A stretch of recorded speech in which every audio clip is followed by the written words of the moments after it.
So Rabotai, I want to ask you a question. Who can tell me, please, what does it mean Yom Adin? We are in Elul now. We have a month before Yom Adin. What is the main and easiest way to come to the Judgment Day clear? Clean all the problems. Remove all the violations. What's the best way? That a person accepts on himself to do things that he was not doing until now. That's of course always good, but it's not going to fix his problems. Because what about all his sins? לוקח על עצמו. Fine. Why do you לוקח על עצמך? From now on, instead of reading one chapter of Tehillim a year, I will read 1.5. Yeah. But still Chalel Shabbat, still not coming to shul, still stealing in the business, Lashon Hara all day. What is it going to help him? לוקח על עצמו. It's not going to fix the problem. Of course, it's only adding a little more to his account. There's no question. Every mitzvah you do, you get a reward for it, no matter how bad you are. But the question is, how a person can come to Yom Adin, the Satan comes to choke him and rip him apart, and the Sanegor, the Malach that protects, the lawyer, comes and says, shh, you cannot touch him, like this with your finger. Nobody can touch him. What's the solution? How do you do it? Listening to your classes on YouTube, maybe? The classes, first of all, you're listening to classes, it's learning Torah. That's already very good. But it doesn't erase the sins. It doesn't erase the sins. Oh, so he's accepting on himself not to repeat the same sin. I wish it was so easy. How many people accept on themselves not to repeat the sins and a minute later they do it? The question is how a person can enter the judgment and the Satan brings files like this full of list of sins and Hashem doesn't let the Satan even open it. The answer is, Rabotai, the Gemara. כל המעביר על מידותיו, מעבירים לו כל פשעיו. If you are a forgiver, if you're not making big deal, if you let go, right away the Satan has no case against you. If you're a forgiver, when? Then? All the time. All the time. But some people are born with it, so it's easier for, let's say, for him to forgive than me. So it's a gift, right? Hashem, some people hold grudges. It's in, huh? No, Rabbi, you say, no, but Rabbi, you say it says it in the Gemara. Which Gemara does it say? It says a few times in the Gemara. המעביר על מידותיו. It's a very famous saying. כל המעביר על מידותיו, מעבירים לו כל פשעיו. You never heard that before? כל המעביר על מידותיו. You know what it means, מעביר על מידותיו? That you have now a case against someone and you let go. Someone offended you. Now he's in your hand. You can give him what he deserves. Hashem sees everything. I'm not going to be the judge. I'm not going to do anything. Do you want to reply against what they said? No, leave me alone. That's called ma'avir al midotav. Now he has a good point. Wait a minute. He has a good point. For some people it comes easy, like it says in Pirkei Avot. Some people get angry very fast, but forgive very fast. Some people get angry very little, but forgive very fast. Some people get angry very fast and forgive very little.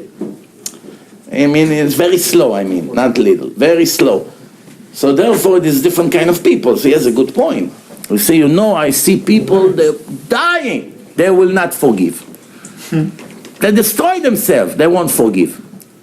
Like one person, he hated his neighbor. One time Eliyahu Navi came to him and said, I have good news for you. Today is your lucky day. Today I'm going to give you everything you may ask from me. Everything. And one condition. What's the condition? That whatever I will give you, I will give your enemy, this neighbor, double. So guess what he told him? He told him, poke one of my eyes. That you give him double. So what do we see over here? That the suffering of another person, it's our pleasure. What a shame. Monsters, we are monsters. The suffering of another person, it's a bigger pleasure than our pleasure. We willing to live all our life without real pleasure, just seeing other people suffer. Where do you see it? When a famous person gets caught by the government or the police or the authorities, how many people are feeling wonderful that day when they read about it in the news? Look at the comments. I always knew it's a low life. That's the end of the crooks. Everyone. So why are you so happy? Why are you so happy? One time I saw one person with a nice beard, black hat, all his children in yeshivot, what they call in America Haredi, frum. I saw him coming. Did you hear who died today? I said, who? That Rosh Yeshiva. He's smiling, happy, like he won the lottery. I said, so why are you so happy? He said, finally he got what he deserved. Wow. Yeah, he says something like that. So I say to him, what do you mean? He said, let me tell you a story. When I started to become a Baal Tshuva when I was young, 22 years old, I came to his yeshiva with jeans, sneakers, regular shirt. I walked in, he was coming out with a bunch of students with Gemarot. I came to him and said, you the Mashgiach, the Rosh Yeshiva? Yeah, who are you? I want to come learn here. So he said, you know what he answered me? You want to learn here? You belong in college, not here. Go to college, learn over there. And everyone laughed. Now that's been 30 years ago. Still didn't figure out. He found out he died, it was a happy day for him. 30 years later, he still did not forgive him. So I asked him, tell me, let me ask you a question. When you pray every morning, Shachrit, do you say, Areni mochel v'soleach? Yes. So what, you're a liar. 30 years, every day of your life was a lie. Well, how do you say every morning, Areni mochel v'soleach? Don't say it. Skip it. What did he say? Better not to say it than to be a liar in front of Hashem. Stand in front of Hashem and lie? Areni mochel v'soleach? איזה mochel v'soleach? Say it at night or in the morning? In the morning. The Ari say you have to say it in the morning, before the tefillah. So what do you say? Okay. You also say at night, you're right. At night also.